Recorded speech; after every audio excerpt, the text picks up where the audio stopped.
आज का स्वाध्याय शुरू करते हैं। उपासना समर्पण योग अध्याय 12 ऑडियो 23 आत्मा परमात्मा का मिलन संयोग।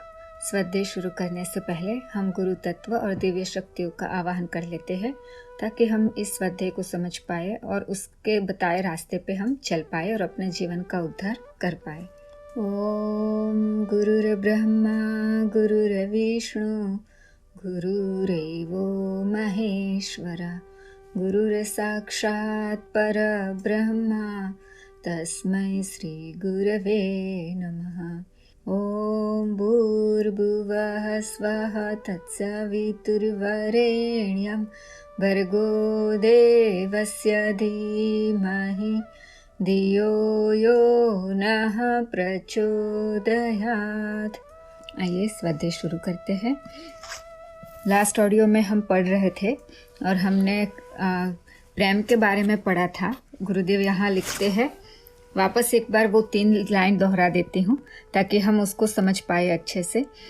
यहाँ लिखा है, प्रेमी स्वयं कितना पाता है और प्रेम पात्र को कितना देता है, इसका लेखा जोखा सांसारिक गणित से संभव नहीं हो सकता। जिसे प्रेम नहीं मिला उसे इस संसार से खाली हाथ जाना पड़ा। जिसे प्रेम मिल गया उसे तथाकथित अभावग्रस्त जीवन में भी लास उल्लास बिखरा दिखाई पड़ेगा। जो प्रेम दे सका है उसका तो कहना ही क्या, उससे बढ़कर दानी और कौन हो सकता है। तो यहाँ गुरुदेव इतने अच्छे से समझाते हैं ना कि अगर जीवन में कुछ है जो हम किसी को दे सकते हैं और सबसे बड़ा दान जो कोई है वो एक ही है कि प्रेम, है ना। आज अगर हम देखें तो प्रेम का कोई महत्व ही नहीं रह गया है। हमने ना प्रेम को अनुभव ही नहीं किया है, ना ही कभी सच्चा प्रेम पाया है और ना ही कभी सच्चा प्रेम किसी से किया है। तो गुरुदेव कहते हैं कि अगर हमारे पास सच्चा प्रेम है, अगर हमें सच्चा प्रेम मिला है या किसी से हमने सच्चा प्रेम किया है ना, तो कोई भी चीज़ हमें अभाव में नहीं डाल सकती। हम हमेशा उल्लास से भरे हुए दिखाई देते हैं। वो कहते हैं गुरुदेव कि अगर हमारे पास सूखी रोटी खाने को है, रहने के लिए छोटा सा झूपड़ा है या पहनने के लिए फटे पुराने कपड़े भी है ना, फिर भी अगर हमारे पास प्रेम है, हम किसी से प्रेम करते हैं या किसी से प्रेम सच्चा पाते हैं ना, तो इस सारी चीज़ों का कोई महत्व नहीं रह जाता। आज के समय में अगर हम देखें तो हम सब ऐसी चीज़ों से प्रेम करते हैं जिसका कोई महत्व ही नहीं है ना। ऐसी चीज़ से प्रेम करते हैं जो कभी हमें प्रेम दे भी नहीं सकता और हमारे प्रेम को समझ भी नहीं सकता। आज हम लोग कैसे भाग रहे हैं सोने के पीछे, चांदी, हीरा जवेरात मोती, अच्छे अच्छे कपड़े, बंगले, इलेक्ट्रॉनिक्स, अच्छा फर्नीचर, बड़ा घर, इस सब चीज़ों के पीछे हम भाग रहे हैं। लेकिन हम जानते हैं वो सब कुछ पा भी लिया ना, फिर भी अगर हमें प्रेम नहीं मिला या हमने किसी से प्रेम नहीं किया या नहीं दिया ना, तो वो सारी चीज़ें बेमतलब रह जाती है, उसका कोई मतलब ही नहीं है। अगर उसका इतना ही महत्व होता, आगे भी हमने एक बार पढ़ा था, है ना, समझा था, अगर उसका इतना ही महत्व होता जिस चीज़ों के पीछे आज हम भाग रहे हैं, जिसको पाने के लिए सुबह से उठ के रात के सोने वक्त का मर के जी रहे हैं, इतना काम कर रहे, इतना दौड़ रहे, इतना भाग रहे हैं, वो सब मिल भी जाता है ना। अगर किसी को मिल भी गया है, किसी को तो बिना मेहनत के ही सारी चीज़ें मिल गई है जिसके लिए आज हम भाग रहे हैं ना, फिर भी क्या वो खुश है? नहीं। बस गुरुदेव यही कहते हैं कि सिर्फ प्रेम ही ऐसी चीज़ है इस संसार में, इस धरती पे, जो देने योग्य है और जो पाने योग्य है। अगर हमने ये बात समझ ली तो समझो हमारे ज़िंदगी के सारे प्रॉब्लम सॉल्व हो गए, है ना। हम शांत हो जाएंगे। तो बस परमात्मा का प्रेम पाना है और उनको प्रेम करना है, इससे अच्छी बात क्या हो सकती है। और अगर इस प्रेम को और ज़्यादा समझना है भौतिक दृष्टि से या संसार की दृष्टि से, तो इला दीदी की स्वाध्याय की हुई बुक है, गुरुदेव ने लिखी थी प्रेम योग बुक। अगर आप वो प्रेम योग बुक यूट्यूब पे भी उसका डाला हुआ है, एक बार सुनेंगे ना तो अच्छे से समझेंगे कि प्रेम का मतलब क्या है और अगर प्रेम मिल जाता है, सच्चा प्रेम, तो हम क्या फील करते हैं और हमारा जीवन कैसा बन जाता है। और अगर हमने किसी को सच्चा प्रेम दे दिया तब भी हम क्या फील करते हैं, है ना। आगे पढ़ते हैं। सूक्ष्म चेतना का जो ईश्वरीय अनुदान मनुष्य को मिला है, उसकी थोड़ी सी झांकी कभी कभी योगी तपस्वी आत्मज्ञानी करते हैं। ब्रह्मांड की समस्त सत्ता और महत्ता बीज रूप में मनुष्य के भीतर विद्यमान है। इसे विकसित प्रकाशित भर करने की चेष्टा साधना विज्ञान करता है। भौतिक सिद्धियां और दिव्य विभूतियों का इतना बड़ा भंडागार मानवीय चेतना में सन्निहित है कि उसे विकसित करते चलने पर ईश्वरीय सृजन के इस विराट ब्रह्मांड के भीतर जो कुछ है उस सब के उपयोग और उपभोग की सामर्थ्य प्राप्त की जा सकती है। इतना ही नहीं, जीव समग्र ब्रह्म बन सकता है। गुरुदेव कहते हैं कि जितनी भी भौतिक सिद्धियां है या दिव्य विभूतियां है ना, वो सारी हमारी चेतना में सन्निहित है। बस हमें उसको साधना विज्ञान से जगाने की या प्रकाशित करने की देर भर है। अगर हमने एक कोशिश कर ली एक बार, वो जो शक्ति हमारे अंदर है, जो प्रेम की शक्ति, जो ब्रह्मांड की शक्ति, जो भौतिक सिद्धियां, जो दिव्य विभूतियां, बस उसको जगाने भर की देर है। और वो जग सकती है साधना विज्ञान से। अगर इतना कर लिया ना, तो हम जीव नहीं ब्रह्म बन सकते हैं, है ना। आगे पढ़ते हैं। कोई मूर्ति मूर्तिकार नहीं बन सकती, कोई चित्र चित्रकार नहीं बन सकता, कोई पुत्र पिता का स्थानापन्न नहीं कहलाता, पर मनुष्य को यह सुविधा प्राप्त है कि वह यदि सीधे मार्ग पर चले तो ईश्वर भक्त ही नहीं, वह साक्षात ईश्वर भी बन सकता है। कितना सुंदर, इतने अच्छे उदाहरण से गुरुदेव बताते हैं कि मूर्ति जो होती है ना, जो एक मूर्तिकार मूर्ति बनाता है, तो वो मूर्ति के पास इतनी शक्ति या ताकत नहीं होती कि वो खुद मूर्तिकार बन जाए। अगर किसी ने कोई चित्र बनाया है तो उस चित्र के अंदर इतनी शक्ति नहीं कि वो चित्रकार बन जाए। लेकिन हम अकेले इतने नसीब वाले हैं, गुरुदेव कहते हैं कि हमें ये सुविधा प्राप्त है कि यदि हम सीधे मार्ग पर चले। ये शब्द बहुत, ये जो सेंटेंस है ना, उसको बहुत गौर से ध्यान से पढ़ने की जरूरत है। यदि सीधे मार्ग पर चले तो ईश्वर भक्त ही नहीं, वह साक्षात ईश्वर भी बन सकता है। तो जिन्होंने हमें बनाया है ना, जिन्होंने हमारी रचना की है, हम वो ही बन सकते हैं। हम खुद परमात्मा बन सकते हैं अगर हम सीधे मार्ग पर चले तो। अपने दर्पण में समस्त सृष्टि का दर्शन कर सकता है और अपनी आत्मा में सबको प्रतिष्ठित करके उसके साथ क्रीड़ा कल्लोल कर सकता है।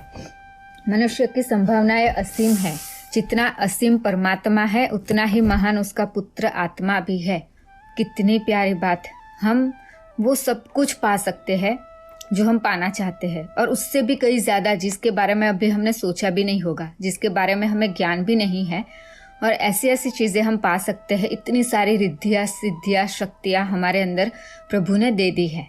मूर्तिकार ने इस मूर्ति को बनाने में अपनी कला का अंत कर दिया है। ईश्वर कितना महान और अद्भुत है, उसे देखना जानना हो तो उसकी कलाकृति मानव प्रतिमा की बारीकी से देखा जाए।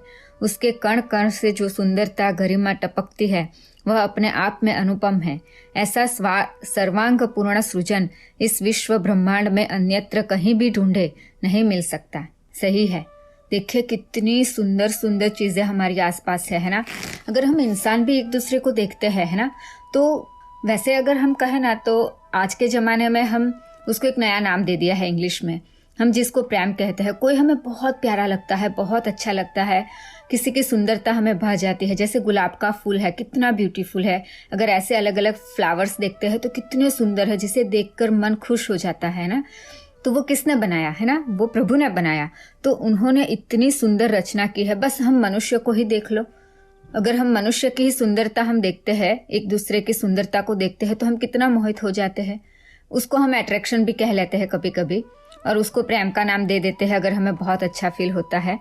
तो गुरुदेव कहते हैं कि इतनी सुंदरता, गरिमा टपकती है, वह अपने आप में अनुपम है। तो सोचिए, जिसने इतनी सुंदर चीज बनाई वो खुद कितना सुंदर होगा। जिस दिन हमें उसकी एक झलक भी दिख जाएगी, उसको एक बार देखने का मौका मिल जाएगा, तो फिर दुनिया में कोई ऐसी चीज नहीं होगी जिसे देखने को मन करेगा, है ना। आगे पढ़ते हैं। ईश्वर का अरमान पूरा हो गया और क्रियाकलाप संपन्न। अब हमारा कर्तव्य आरंभ होता है। उस कर्तव्य को कलुषित और कलंकित न करे, सृष्टा की गरिमा को गिरने न दे और उन अरमानों को चोट न पहुंचाए जिन्हें लेकर सृष्टा ने इतनी तीव्र आकांक्षा की और सृजन का कष्ट उठाया। हाँ, गुरुदेव कहते हैं उनका काम तो उनका जो अरमान था वो पूरा हो गया। उन्होंने बहुत अच्छे से अपनी सारी कला को एक जगह पे डाल के हमें बना दिया। अब हमारी बारी है। हमारा कर्तव्य है कि हमें जिस उद्देश्य से बनाया गया है, जिसकी वजह से हमें ये जीवन मिला, शरीर मिला और इतनी सारी शक्तियाँ मिली, इतनी सारी चेतना मिली, इतनी सारी फीलिंग्स मिले, मन मिली, बुद्धि मिले, तो उसका हम सदुपयोग करें। और जिन्होंने हमें बनाया है उनकी जो इच्छा है वैसे ही हम जिए, उनको जो अच्छा लगे वो ही हम करें, हम उनको चोट ना पहुंचाए। आगे पढ़ते हैं। हमें चाहिए कि अपने स्वाभिमान और ईश्वर के सम्मान को समझे और अपना स्तर वैसा रखे जिससे आत्मा और परमात्मा का गौरव गिरने न पाए। निकृष्ट गतिविधियां अपनाकर हम अपने को कलंकित नहीं करते, वरन ईश्वर की गरिमा को भी गिराते हैं। हमें प्रतिष्ठित होकर जीना चाहिए, अपनी और अपने सृजेता की प्रतिष्ठा को नष्ट न होने देना चाहिए। कितनी अच्छी बात लिखी है गुरुदेव ने। ये समझना बहुत आसान है ना। हम कैसे गिरा सकते हैं परमात्मा को। गुरुदेव कहते हैं कि ईश्वर के सम्मान को समझे और अपना स्तर वैसा रखे जिससे आत्मा और परमात्मा का गौरव गिरने न पाए। हम भी क्या सोचते हैं, है ना, अगर हमारे बच्चे हैं, हमारे भाई बहन हैं, हमारे परिवार में कोई ऐसा काम कर देता है जो द्रोणा पात्र है, जिसकी वजह से हमें पुलिस स्टेशन जाना पड़े, जेल में जाना पड़े या किसी की बातें दो सुननी पड़े, तो हमें कैसा फील होता है कि यह कैसा कपूत हमारे घर में पैदा हो गया, मेरा भाई कैसा है जो हमारी इज्जत बिगाड़ रहा है, मेरी बहन ऐसी है। हम इज्जत के नाम पे कितनी कितनी लड़ाइयाँ करते हैं, कितनी झगड़े करते हैं। वो क्या है, वो ऐसा है कि हमें अच्छा बनना है, अच्छा दिखना है, अच्छे काम करने हैं। क्यों? क्योंकि हमारे माता पिता अच्छे हैं, हमारे भाई बहन अच्छे हैं, सब लोग अच्छे काम करेंगे तो अच्छा अच्छा ही सुनने को मिलेगा।